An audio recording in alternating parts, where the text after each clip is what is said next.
요한복음 13장 1절로 17절 말씀으로 한번 따라하시겠습니다. 겸손히 섬기는 자의 복. 겸손히 섬기는 자가 어떤 복을 받는지에 대해서 같이 하나님의 말씀을 통해서 은혜를 나누고자 합니다. 잠시 기도합니다. 하나님 감사합니다. 정말 이렇게 한 주일 동안 저희들을 인도하시고 오늘 복된 자리로 이끄셔서 하나님을 예배할 수 있는 특권 은혜 주심을 감사합니다. 아멘. 영광, 존귀, 찬송, 높임을 홀로 받으시고 오늘도 신령 은혜로 채워주시고 마음의 속 믿음의 기도가 주의 뜻 안에 응답되게 하여 주옵소서. 종의 주를 통해서 하나님께 영광이 우리 모두에게 은혜와 축복의 통로되도록 성령께서 주관하여 주옵시고 원수막에 약한 쉐력을 멸하시고 강에 틈 못하도록 지켜주시고 이 성전의 자문설지 막마다 예수 십자가 보혈의 피로 발라주시고 뿌려주시고 덮으시고 성결케 하여 주옵소서. 성령님께 시종을 의지하고 예수님의 이름으로 기도합니다. 아멘. 서로 인사하겠습니다. 예수님의 이름으로 사랑하고 축복합니다. 예수님의 이름으로 사랑하고 축복합니다. 네, 다시 한번 축복합니다. 예수님 안에 좋은 일이 일어납니다. 예수님 안에 좋은 일이 일어납니다. 우리 모두 고백대로 하나님이 이루어 주실 줄로 믿습니다. 아멘. 참 1년이 참 빠르다는 생각이 듭니다. 그죠? 요즘은 특별 새벽 기도 특세하고 또 저녁에는 단일 기도를 합니다. 지금 한 10,000개 교회가 넘게 우리 한국에 한 5만 5천 교회가 있는데 10,000개 교회는 엄청난 거죠. 10,000개 교회가 초교파적으로 이렇게 네트워크 해가지고 지금 이렇게 단일 기도를 하고 있어요. 모든 교회 중심으로 해서 하나님이 대단히 기뻐하는 일입니다. 할렐루야. 아멘. 우리는 이단과 다른 종교하고는 연합을 할 수 없어요. 그건 종교다움이니까 될 수 없지만은 우리 진리 안에 있는 교회들은 정통의 교회들은 연합을 해요. 할렐루야. 아멘. 교단과 교파는 물론 소중할 수 있어요. 각 교단과 교파마다 특성이 있으니까.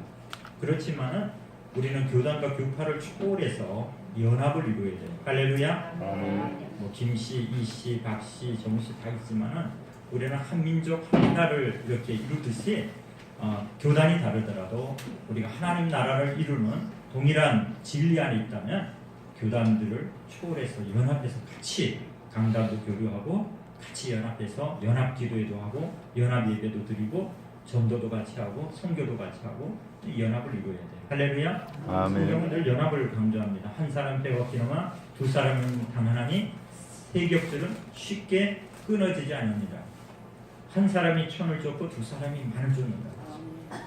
한 사람이 천을 쫓고 두 사람이 2,000을 쫓아야 되는데 많이 됩니다. 여러분 놀라운 연합의 역사입니다. 할렐루야. 아멘. 하나님 이 시대에 가장 슬퍼하는 것 중에 하나는 뭐냐면 교단과 교파들이 분열되어서 연합을 하지 않는 거예요. 우리만 최고다, 우리만 최고다, 우리 중심으로 따라와라. 아이 왜 너희는 중심으로 가냐? 우리 중심으로 가라. 이렇게 힘겨루기가 될 수 있고 조직과 이런 것이 더 앞서 갈 수가 있습니다. 연합에 하나님의 은혜가 있고 성령은 연합시키는 영이고 분열은 원수 마귀가 분열을 합니다. 할렐루야. 아멘. 이렇게 교회가 부흥을 많이 해가지고 분립을 하는 것은요 분열이 아닙니다. 네? 지교회를 개척하는 것. 예를 들면 우리가 한 300명 됐으면 한 300명 정도 되면 저 목표 한 10의 1조 정도 한 30명 정도 정예화된 사람들이 또 우리 지교회 좀 세웠으면 좋겠어요. 할렐루야. 아멘. 할렐루야. 아멘. 그거 저 보기 싫어가지고 데리고 나가는 게 아니에요. 그게 아니라 남남도 아니에요. 그 교회가 쓸 때까지 우리가 같이 연합해서 우리 교회가 교회를 놔주는 거예요. 자식 키워가지고 꼴 보기 싫다고 해가지고 결혼식에서 내쫓는 거 아니잖아요. 그죠? 또 가문을 번성하는 겁니다. 우리가 그렇게 교회를 번식시켜 나가야 됩니다. 그래야 하나님 나라 확장합니다. 왜 이 시대에 교회 숫자는 많은데 왜 자립하는 교회가 적은지 아세요? 교회가 교회를 안 놔주고 개인을 그냥 내보내기 때문에 그렇습니다. 성도 하나도 없이 그냥 내보내니까 너무 물살이 세고 너무 바람이 세고 너무 옛날하고는 환경이 달라요. 그러니까 저수지를 메꾸는 거는 삽 한 자루만 줘도 너 밤새도록 너 자손 대대로 메꾸라 그러면 메꿀 수가 있어요. 그런데 서해 간석지를 메꾸는 거는요 삽 가지고 가거나 뭐 100대 이르러서 삽질해도 못 메꿉니다. 헛수고밖에 안 돼요. 왜요? 쓸어 넣는 순간에 쓸려가서 흔적도 없어지니까. 그래서 정주영 회장이 덤프트럭 5톤짜리를 갖다 수백 대를 갖다가 집어넣고 몇 날 며칠 집어넣어도 어떻게 돼서 쓸려가고 다 쓸려갔어요. 헛수고였습니다. 그래서 정주영 공법이 있잖아요. 들어보셨죠? 정주영 공법. 그죠? 뭐라 그랬어요? 정주영 씨가 또 어떤 뚝심 있는 사람입니까? 현대조선에 가가지고 폐유주선 하나 끌고 오라고 그래가지고 폐유주선을 끌고 왔습니다. 몇만 톤 되는 거, 길이만 해도 막 몇백 미터 되는 엄청난 그런 폐유주선을 끌고 와가지고 물 채우라고 했어요. 물 가득 채우니까 어떻게 돼요? 가라앉아 버리잖아요. 침몰시킨 거, 가라앉혀 버렸습니다. 그러니까 어떻게 돼요? 그 물살이 그 폐유주선에 의해서 잡혀버린 거예요. 그 다음에 그 앞에다 갖다가 덤프트럭 갖다가 계속 갖다 쏟아보니까 어떻게 돼요? 뚝방이 됐어요. 방조제가 된 겁니다. 그럼 그 안에는 호수가 됐잖아, 나머지는. 그 호수는 어떻게 해? 덤프트럭 갖다 계속 갖다 메꾸니까 간섭지가 된 거예요. 할렐루야. 아멘. 물살이 잡혀야지만이 이루어집니다. 근데 물살 잡는 게 작은 힘 가지고는 물살 잡기가 너무 어려운 겁니다. 이 시대에 개척교회가 왜 어렵습니까? 물살을 못 잡으니까. 그래서 어려운 거예요. 그래서 우리는 교회가 성장하면은 교회에 의해서 교회를 세워나가는 누구 개인의 소유가 아닌 하나님의 공동체를 자꾸 확산해 나가는 그런 역사를 우리가 같이 더불어 이루어야 될 줄로 믿습니다. 아멘. 좀 아쉬워요, 저는 그런 게. 우리 한국 교회가 그러지 못하는 게 그냥 사람만 이렇게 조금 돈을 좀 줘서 이거 펌프를 설치는 이거 미제니까 이거 일제니까 남들은 국산도 중고도 못 해주는데 이거 좋은 펌프야. 그러니까 퍼올려 그러지만 빈 펌프에다 아무리 펌프질해도 아무리 힘을 써서 밤새도록 해도 잘 안 올라옵니다. 그냥 물 한 바가지 딱 부어주면은 그거로 품어 올립니다. 그리고 이 물 내려가면은 그건 너 책임이야. 한다면은 가능할 수 있어요. 그래서 우리 지방회가 지금 거의 48개 교회가 되지만은 생바닥에서 올라오는 데가 없어요. 없습니다. 딱 한 군데가 30명 교회를 이어서 해가지고 지금 한 150명 정도 우리 부회장 교회가 그렇게 해서 그것도 빚을 15억 5천을 지고 교회를 헌금 400만 원일 때요. 그 이자가 580 들어가는데 그 일을 저질러가지고요. 지금은 빚 다 거의 다 갚고요. 지금은 그래도 든든한 교회가 됐습니다. 미자리 교회, 개척교회도 지금 엄청 많이 후원해줘요. 그 교회. 딱 한 교회가 좀 그렇게 된 겁니다. 그것도 생바닥에 산 건 아니고 권사님들 중심으로 한 30명 정도를 이어받았어요. 원로 목사님, 여자 목사님 은퇴하면서 장래가 촉망되는 젊은 목사를 캐나다에서 목회학 박사하고 왔는데 딱 데려다가 했더니 그거를 이기고. 여러분 그 쉽지 않죠? 한 달 헌금이 400 나오는데 이자가 580 나가는데 그 일을 할 수 있습니까? 우리 생각으로 못하죠. 믿음으로 했더니 믿음으로 기도했더니요 한 달도 안 돼가지고 헌금이 800이 나와서 그거 하고도 그 해에 헌금이 1000만 원 넘어서 풀려나갔다는 거예요. 하나님의 역사는 믿음으로 행할 때 역사가 이루어지는 줄로 믿습니다. 아멘. 우리는 하나님의 일들을 위해서 모험을 할 줄 알아요. 때로는 이게 정말 갖다 깔려 죽더라도 쓸려가 정말 거기에 우리가 하나님의 영광을 위해라면 하나님이 기뻐하신다면 하나님의 일을 하나님이 이끌어 가시기 때문에 우리가 믿음을 우리가 갖고 나갈 때 오병이어의 기적이 일어나는 줄로 믿습니다. 빌릴 것 같이 하면은 아무 방법이 안 나옵니다. 그게 현실적인 얘기지만 빌릴 것 같이 계산하면 방법이 없는 거예요. 맞는 얘기입니다. 옳은 얘기지만 기적은 없습니다. 그러나 안드레는 무대포고 대책 없는 얘기지만 그러나 믿음으로 행할 때 5,000명이 먹고도 이 12강들이 그러니까 남성만 5,000이니까 2만 명이 먹고도 12강들이 거두는 축복을 얻게 된 줄 믿습니다. 제임스 피셔 2세라는 아주 유명한 기업 심리학자가 직장 생활에서 어떻게 성공할 수 있는가라는 글을 리더스 다이제스트에 기고를 한 적이 있습니다. 그 비결은 간단하게 얘기하면 친구를 얻고 싶으면 당신이 먼저 친구가 되라. 이렇게 요약할 수 있습니다. 그러니까 어떻게 하면 직장 생활을 성공할 수 있느냐? 그러면은 좋은 인간관계를 이루려는 거예요. 그냥 혼자 성공할 수 있는 건 없습니다. 어디든지. 누군가 디딤돌이도 해주고 누군가 끌어올려줘야 되기 때문에 뭐 2m짜리 담을 넘어가는 거는 노력하면 넘어갈 수 있습니다. 그런데 10m짜리 담을 넘어가는 거는 아무리 길을 쓰고 용을 써도 혼자 힘으로 못 올라가는 겁니다. 누군가 디딤돌이 되어주고 누군가 사다리가 되어주고 누군가 위에서 끌어올려줘야지 올라갈 수 있다는 거예요. 그러니까 성공이라는 거는 내 노력만 내 힘만 가지고 이루어지는 게 아니라 성공은 꼭 스펙만 좋다고 되는 게 아니라는 거예요. 누군가의 도움과 누군가의 은혜가 있어야 된다는 거예요. 할렐루야. 아, 네. 대인관계가 거의 성공을 이끌어 나간다는 겁니다. 그러니까 너가 먼저 좋은 친구가 되라는 거예요. 좋은 친구가 누군가 오기를 기다리지 말고 너가 먼저 좋은 친구가 되기 위해서 노력하라는 거예요. 여러분, 복은 사람을 통해 하나님이 역사해 주셔요. 하나님은 일할 때 사람을 사용하십니다. 마귀도 일할 때 사람을 사용해요. 우리가 하나님 축복의 통로가 되면은 하나님의 선한 도구가 되어져서 우리가 구원도 얻고 하늘의 상급도 얻고 이 땅의 복도 우리가 누리지만 이 복으로 또 다른 사람들에게 복을 얻는 통로가 되게 하여 주십니다. 할렐루야. 아멘. 스위스의 철학자 칼 힐티가 이렇게 얘기합니다. 행복은 향락하는 데 있는 것이 아니라 봉사하는 데 있다고 합니다.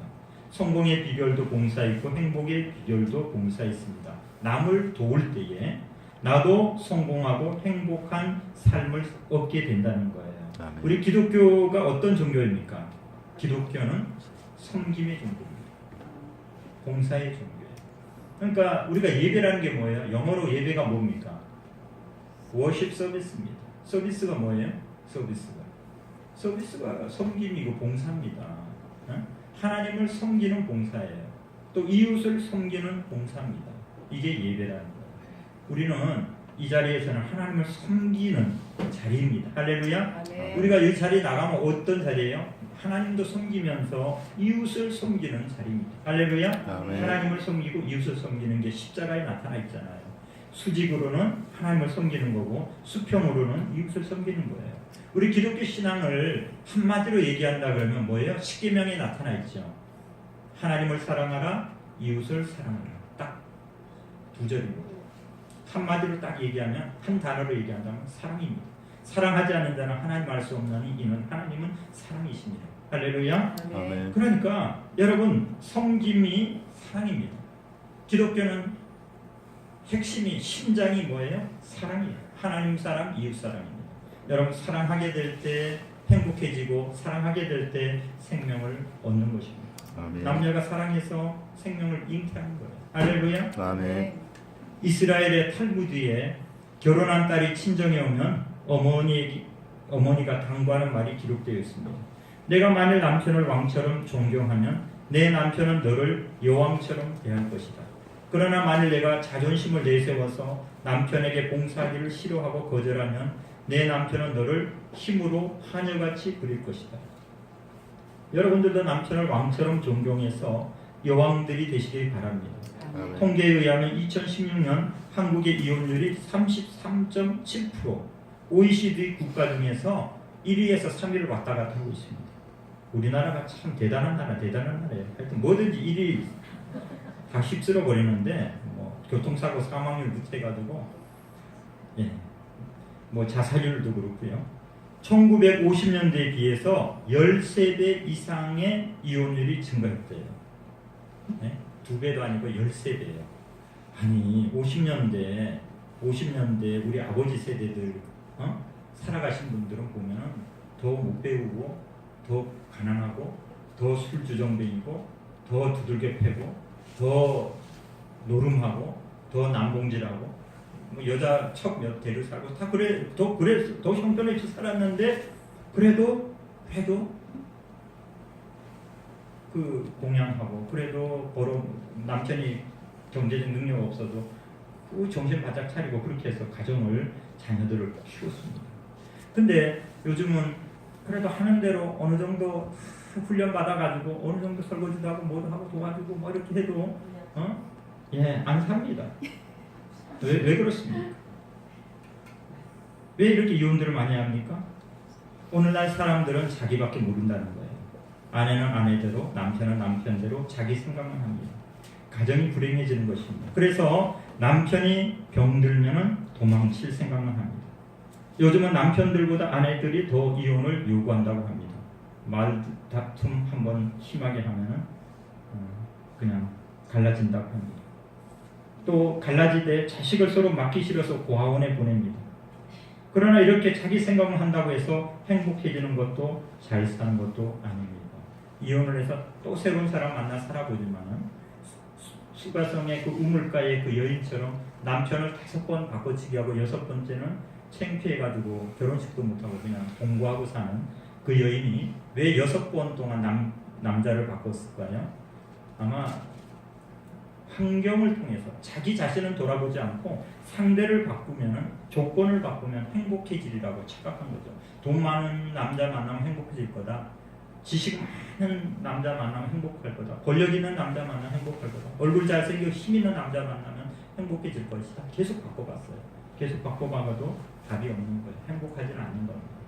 여러분 어디에 있습니까? 내가 섬기고 겸손해지고 내가 사랑하게 될 때, 내가 변화될 때에 그 안에 행복이 발견되는 줄로 믿습니다. 아멘. 유명한 심리학자 에릭 프롬이 이기적인 사람은 다른 사람에게 관심을 갖지 않고 오로지 자기 자신밖에 모른다고 했습니다. 이기주의자는 다른 사람에 대한 배려를 전혀 하지 않고 자기 위주로만 생각을 합니다. 사람을 대할 때도 자신에게 얼마나 쓸모가 있는지 생각합니다. 그러나 이렇게 다른 사람을 사랑할 줄 모르는 사람은 결국에는 자기 자신도 사랑할 수가 없게 된다는 거예요. 기독교는 사랑의 종교입니다.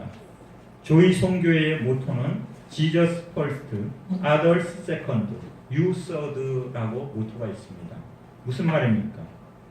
하나님을 제일 먼저, 하나님 첫 번째, 이웃 두 번째, 너는 당신은 세 번째. 하나님 첫 번째, 이웃 두 번째, 그러니까 결국은 나죠. 나는 몇 번째? 세 번째. 할렐루야. 하나님을 사랑하고 이웃을 사랑하고 나를 사랑하는 거예요. 할렐루야. 근데 대부분들 사람은 어떻습니까? 말은 하나님을 먼저, 그 다음에 그러지만 내가 제일 먼저예요. 그죠? 내 중심으로 하나님을 필요로 이용하고, 또 이웃도, 모든 인간관계들은 나한테 도움이 되나 안 되나에 따라서 이 인간관계를 형성합니다. 그러니까 모든 것에 온전함이 없어요. 결과적으로 불행하게 되는 겁니다. 여러분 하나님을 가장 먼저, 그리고 이웃을 사랑하고 내 자신도 사랑할 줄 아는 저와 여러분이 되실 줄로 믿습니다. 아멘. 여러분 사랑해야 됩니다. 우리 신앙이 뭡니까? 단순한 거예요. 사랑하면은 많은 거 몰라도 됩니다. 우리가 자녀를 잘 키우는 것이 꼭 이화여대 가정학과 나와가지고 애들 잘 키운 줄 아십니까? 이화여대 가정학과 나와도 결혼 안 하고 솔로로 사는 사람 많습니다. 똑똑하고 쩍쩍하고 잘 알죠. 몇 cc 먹이고 뭘 어떻게 데키고 그런 거는 너무 잘 알지만은 사랑이 없으면 절대 못 키웁니다. 여러분 결혼하지 않은 그 이모가 조카 키울 줄 아십니까? 엄마가 초등학교도 못 나와도요. 그 무식한 엄마가 사랑을 가지고 아이가 아픈지 배가 고파 우는지 아파가지고 우는지 그걸 척척 압니다. 어떻게 압니까? 배워서 압니까? 사랑으로 느끼고 하는 거예요. 할렐루야. 우리가 많은 것들을 배우고 지식이 많아졌다고 해서 우리가 하나님 더 잘 사랑하고 섬길 줄 아는 건 아니에요. 초대교회 성도들이 우리보다 지적 수준이 높았겠습니까? 그들은 성경도 내 성경을 못 갖고 있었어요. 왜냐? 성경 한 권의 가격이 지금으로 치면요 몇 억의 가격입니다. 왜 그러냐? 송아지 가죽 가지고 이거를 두루마리로 했는데 얼마나 여러분 송아지 가죽 그 두루마리로 하면은 아마 여기 아마 천정까지 달 겁니다. 그 두루마리 그게 각 파트별로 다 나눠져서 두루마리가 수북하게 쌓여 있었어요. 그러니 그게 주의 종도 소유할 수가 없는 그런 것을 개인이 소유할 수가 없잖아요. 그러니 주의 종도 읽기 힘든 그 성경을 개개인들이 어떻게 다 읽겠어요? 그들은 필사했겠지만은 필사도 그 갈대 종이에다가 해도 부셔지고 제대로 된 그 말씀을 소유하고 접하기 어려워. 그들은 암송을 많이 했겠지만은 여러분 우리는 성경뿐만 아니라 정말 쟁쟁한 목사님들의 설교도 C3, 얼마나 많은 기독교 TV들이 있습니까? 우리 FG TV도 있지만은 뿐만 아니라 TBS도 있고 뭐 구TV, C 채널 얼마나 많습니까? 수없이 좋은 말씀을 듣고 좋은 책을 보고 좋은 훈련을 받지만은 우리가 초대교회 성도를 마치 사랑하거나 주님을 위해서 목숨 바쳐서 순교에 자기에 가거나 그렇게 하는 것들이 우리가 잘 준비되어 있다라고 우리가 장담할 수가 없지 않습니까? 여러분 사랑하는 것이 중요합니다. 할렐루야. 예수님을 사랑하면은 답은 나오게 돼 있어요. 우리가 어떻게 살아가야 되고 어떻게 가치관을 갖고 결정해야 되는지 무엇을 결정할 때 어떻게 결정하느냐 하는 것은 가치관과 세계관이 개입이 되는 겁니다. 여러분 우리가 하나님을 사랑하면 무엇을 선택하고 무엇을 포기할 때 여러분 바르게 선택하고 포기할 줄 아는 것입니다. 할렐루야. 또 이웃을 사랑하는 것도 그렇습니다. 내가 정말 이웃을 사랑하면은 이해 가지 않아도 때로는 불신하게 되고 의심이 가도 그래도 그것을 넘어설 수가 있습니다. 할렐루야. 사랑해 보십시오. 의심이 갑니다. 뭔가 좀 이해가 안 갑니다. 뭐 좀 불평이 납니다. 그래도 사랑하게 되면 그걸 덮을 수 있어요. 허다한 죄와 허물을 덮을 수 있습니다. 사랑으로 계속 덮고 나면 어떻게 돼요? 그 사람이 변화받습니다. 할렐루야. 언젠가 변화됐습니다. 속썩이는 사람이, 속썩이는 자녀들이 어떻게 변화됩니까? 왜 잔소리하면서 변화됩니까? 사랑으로 품고 믿어주고 계속 용서해주고 하다 보면은 그 사랑에 감복해서 녹아지는 줄로 믿습니다. 그러므로 여러분, 저와 여러분들은 예수님을 사랑하고 이웃을 사랑하는 우리 모두가 다 되실 줄 믿습니다. 요한복음 13장 오늘 1절부터 17절은 예수님께서 잡히시기 전 6월절 전날인 목요일 저녁에 마가의 다락방에서 12명의 제자와 함께 최후의 만찬하실 때 제자들의 발을 씻어주신 세족식에 대한 이야기입니다. 예수님 왜 세족식을 하셨을까요? 예수님이 십자가에 달려서 돌아가실 것을 말씀하는데 제자들의 관심은 어디에 있습니까? 이제 하나님 나라가 임하고 이제 하늘나라가 임하면은 이제 예수님이 정권을 잡을 텐데 마치 그 선거 캠프에 그 멤버들처럼 이번에 우리 대통령이 당선이 되면은 누가 비서실장을 하고 누가 정책실장을 하고 누가 장관 어떤 자리를 하고 누가 국회에